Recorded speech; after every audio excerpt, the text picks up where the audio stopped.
ওগো মেয়েটা, তুমি রাস্তায় কাঁদতে কাঁদতে কোথায় যাচ্ছো? তোমার একটা মান সম্মান নাই?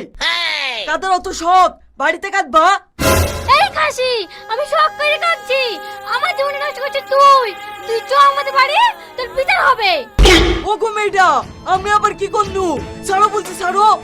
তুই কি করিস না করিস, তুই আমাদের তো চ, তুই সব বুঝতে পারবি।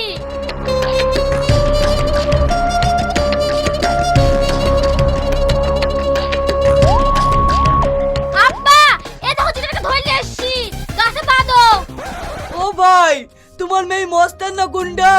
সবারই সামনে কলার চেপে ধরে টানতে টানতে নিয়ে চলে আসলো যে। ধরে আসছে, ঠিক করেছে। এই বল, আমার মেয়ের ঘটক তালি করার সময় উল্টো পাল্টা কথা বলছি কেন তাই বল। আমি কি উল্টো পাল্টা কথা বলি? শুনো ভাই, তুই উল্টো পাল্টা কথা বলিস নি। ছেলে আগুন লেবান চাকরি করে, পুড়িবে কি সম্পত্তি।